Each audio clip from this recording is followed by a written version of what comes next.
நண்பர்களை நீங்கள் பார்த்து கொண்டு இருப்பது உங்கள் கௌசிகா ரிவ்யூ. சரி வாங்க வீடியோக்குள்ளே போய் என்ன நடக்க போகுது அப்படின்னு சொல்லிட்டு பார்த்தீங்கன்னா, நம்ம இலக்கியா இருக்காங்களா, அவங்க வந்து ரொம்பவே பார்த்து கௌதமுக்கு செய்யலாம்னு நினச்சின்னு இருந்தாங்க. ஆனால் ஜானகி மட்டும் ரொம்பவே அக்கறையோட கேரிங்கோட பார்த்து பண்ணுறாங்க. ஆனால் ஒரு பக்கம் நம்ம ரேவதி இருக்காங்களா, அவங்க மனசுக்குள்ளே கஷ்டமாயிருது. என்னடா இது, அவள் மட்டும் எல்லாமே செஞ்சுன்னு இருக்காளே, நம்மளை ஒன்றுமே பேச விட மாட்டேன்றா, நம்ம எது பேசினாலும் அதுக்கு ஏடாதோடமாக தான் வருவா, அவள் பாசத்தை மட்டும் அவள் காட்டுறாளே, என் பிள்ளைக்காக நான் ஆசையாக செஞ்சேன், இதை பற்றி எதுவுமே சொல்ல மாட்டேன்றாளே அப்படின்னு சொல்லிட்டு மனசுக்குள்ளே கூனி குறுகின்னு இருக்காங்க. அதை பார்த்தா கௌதமுக்கு ரொம்ப கஷ்டமாயிருது, நம்ம அம்மா கஷ்டப்படுறாங்களேன்னு சொல்லிட்டு உடனே ரேவதி அம்மா, நீங்கள் எனக்கு என்ன செஞ்சீங்க, நீங்கள் எனக்கு எதுவும் ஸ்பெஷலாக செய்யலையா அப்படின்னு சொல்லிட்டு கேட்குறாங்க. இதோ உனக்காக தான்ப்பா, என்னால் முடிஞ்சது இதுதான், இதை செஞ்சு வச்சுருக்கேன் அப்படின்னு சொல்லிட்டு வெள்ளுண்டையாக கொடுக்குறாங்க. அடடடா, எனக்கு ரொம்ப பிடிக்குமா இந்த விஷயத்தை, உங்களுக்கு எப்படி தெரியும் அப்படின்னு சொல்லிட்டு கேட்குறாங்க. பையனுக்கு எதுவும் பிடிக்குன்னு சொல்லிட்டு அம்மாவுக்கு தெரியாதா அப்படின்னு சொல்லிட்டு வளர்றாங்க. என்னது அப்படின்னு சொல்லிட்டு ஜானகி கேட்க, இல்லை நார்மலாக நான் சொன்னேன், மற்றபடி ஒன்றும் நான் உள்கூத்து வச்செல்லாம் சொல்லலை அப்படின்னு சொல்லிட்டு பேசிகிட்டு இருக்காங்க. இதை கேட்கும் போது ஒரு பக்கம் ஷாக்கிங்காகவும் இருக்கும், ஒரு பக்கம் ஒரு பயங்கரமாகவும் இருக்குது. சரி இதெல்லாம் முடிஞ்சு போச்சு, இதுக்கப்புறம் இதை பற்றி பேசி ஒன்றும் நடக்க போகிறதில்ல, அடுத்து என்ன பண்ணணும்னு சொல்லிட்டு நம்ம அடுத்தபடியாக தான் யோசிச்சாகணும். கரெக்டாக நம்ம ரேவதி இந்த மாதிரி சொன்னதும் என்ன பேசுறது ஏது பேசுறதுன்னு சொல்லிட்டு தெரியாமல் ஜானகியும் சைலண்ட்டாக இருக்காங்க. ரெண்டு பேரும் சாப்பாடு பரிமாற ஆரம்பிக்கிறாங்க. ரெண்டு பேர் முகத்துலேயும் அப்படியே சும்மா புன்னகை வீசுது ஒரு பக்கம். அதே சமயத்தில் மறுபக்கம் இந்த கார்த்தி இருக்கால, முட்டா பையன் கார்த்தி, அந்த தாட்சாயினி பேசி எஸ்எஸ்கே பேச்சை கேட்டுன்னு ஒரு வக்கீலை பிடிச்சிருக்கான். அந்த வக்கீல் கேப் மாதிரி முள்ள மாதிரி முடிச்சு வைக்கி இவங்கள எல்லாரும் ஒரே முட்டை சாப்பிட்ட அவன் ஒரு கேப் மாதிரி அவங்ககிட்ட போயிட்டு, சார் இந்த மாதிரி பண்ணுங்க சார் அந்த மாதிரி பண்ணுங்க சார், எங்களுக்கு நீ தான் சார் கடவுள், நீங்கள் என்ன பண்ணானே சரிங்க சார், அதை வச்சு நாங்கள் எப்படியாவது முன்னேறுவோம் சார் அப்படி இப்படின்னு சொல்லிட்டு சொல்கிறாங்க. இந்த சொத்தெல்லாம் எனக்கு இப்போ வாங்கி தந்துருங்க, உங்களுக்கு எப்படி இருந்தாலும் ஒரு பல்கான அமௌண்ட்டை நான் பார்த்து பண்ணிடுறேன் அப்படின்னு சொல்லிட்டு சொல்லிருக்கான். சொத்தை வாங்கி தானடா தரணும், வாங்கி தரேன் ஆன்னு வகையை திறந்து பார்த்துன்னு எல்லாம் உனக்கு வரும். ஏன்டா நான் பிளான் பண்ணி ஸ்கெட்ச் போட்டு, அது மட்டும் இல்லாமல் எஸ்எஸ்கே சாரும் தாட்சாயினி மேடம் என்கிட்ட சொல்லியிருக்கிறதுன்னு அந்த சொத்து மொத்தத்தையும் அப்படியே சும்மா அவனுக்கு வாங்கி கொடுக்குற மாதிரி வந்து மொத்தத்தையும் எங்கள் பேரில் மாற்றி விட்டுரு, அவனை நடு ரோட்டுக்கு அனுப்பிச்சி விடணும் அப்படின்னு சொல்லிட்டு பேசி வச்சுட்டு இருக்காங்க. அதுக்கான சதி திட்டத்தில் தான் இப்போ நானும் ஈடுபட்டு இருக்கேன். அது மட்டும் இல்லாமல் ஃபஸ்ட்டு அடி அவங்க ஒன்னனுக்கு மிகப்பெரிய ஆணி அடியை அடிக்க போகிறேன் அப்படின்னு சொல்லிட்டு நம்ம வக்கீல் சைலண்ட்டாக மனசுக்குள்ளே இருக்காரு.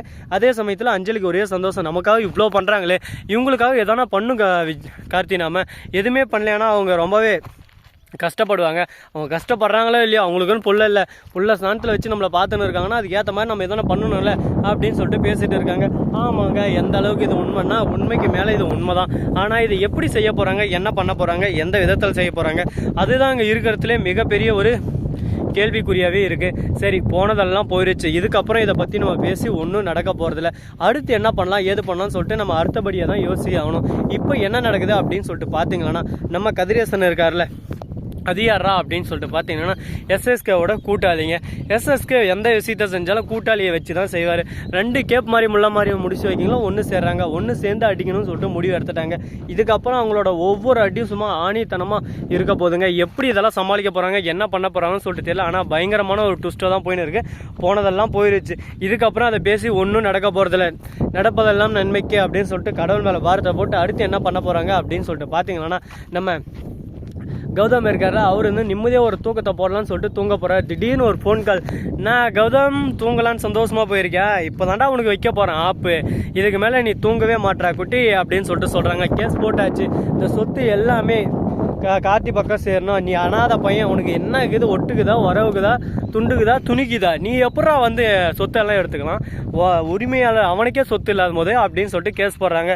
எஸ்எஸ்கே தேவையில்லாமல் நீ விஷயத்தெல்லாம் தலையிடுற அவனே, இதெல்லாம் சரியில்லை பார்த்துக்கோ அப்படி இப்படின்னு சொல்ல உடனே, டே நான் அப்படி தாண்டா பண்ணுவேன், உன் தம்பியை வச்சேன், உன்னை அடித்து உன்னை இந்த இடத்த விட்டு காலி பண்ணுறேன்டா, வாழ்க்கையில் என்றைக்குமே திரும்ப வராத மாதிரி நீங்கள் ரெண்டு பேரும் ஒன்றும் சேர மாட்டீங்க, அப்படியே உங்கள் குடும்ப கம்பெனி அப்படியே சும்மா நாசனமாக போக வைப்பேன், அதுதான் என்னோட குறிக்கோள். ஏன்னா எனக்கு போட்டி வைக்கிறது நீங்கள் மட்டும்தான், உங்களை அடித்து ஓட விட்டு அதுக்கப்புறம் வாழ்க்கையில் நீங்கள் ஓடுறதுக்கே டைம் சரியாக போயிடும், ஏன் கூட எங்கள் போட்டி போட போகிறீங்க, டே எஸ்எஸ்கே உனக்கு வெக்கமே இல்லைடா இதெல்லாம் சொல்கிறதுக்கு, நீ நியாயமானவனாக இருந்தால் நீ கரெக்டாக போராடி நீ ஜெயிக்கணும், அதை விட்டு கேவலமாக இந்த மாதிரியெல்லாம் யோசிக்கிறியே, உனக்கெல்லாம் அசிங்கமாக இல்லை அப்படின்னு சொல்லிட்டு கேட்க ஆரம்பிக்கிறாங்க. உடனே எனக்கு என்னடா அசிங்கம், இதில் எனக்கு என்ன அசிங்கம், இதெல்லாம் தந்திரம் ராஜதந்திரம்லாம் உனக்கு என்னடா தெரியும், நீ எல்லாம் சப்பா பையன்டா, உன்னெல்லாம் எப்படி முடிச்சிடுறேன் பாரு, முடிச்சிடுறேன்னா ஒரு டைம் என்கிட்ட தோத்துட்டு அசிங்கப்பட்டு அவமானப்பட்டு கூனி குறுகி நின்று இருக்கீங்க, இந்த டைம் என்னை தோக்கச்சுன்னு சொல்லிட்டு ஈஸியாக கனவு காணாதீங்க, கனவு காணுங்கன்னு சொல்லிட்டு அப்போயே ஒரு பெரிய தளபதி சொல்லிட்டாரு. ஆனால் அந்த மனுஷனை பற்றி யாருமே இங்கே பேசுறதுக்கு இல்லைங்க. ஏன் எதனால் அப்படின்னு சொல்லிட்டு பார்த்தீங்கன்னா, பாவம் அந்த மனுஷன் எப்படியோ ஒரு வழியாக எல்லாத்தையும் சாதிச்சுட்டு இறந்து போயிட்டாரு. அந்த மாதிரி தான் நம்ம கௌதமும் இதில் எதனா ஒன்று சாதிச்சு காட்டணும் அப்படின்னு சொல்லிட்டு ஒரு முடியோடு இருக்காரு. கண்டிப்பாக சாதிச்சு காட்டுவார். என்ன இவரோட குடும்ப விஷயத்தில் மட்டும் சாதிச்சாரு, மற்றபடி அவரு உலகத்துக்கே சாதனையை படைச்சாரு.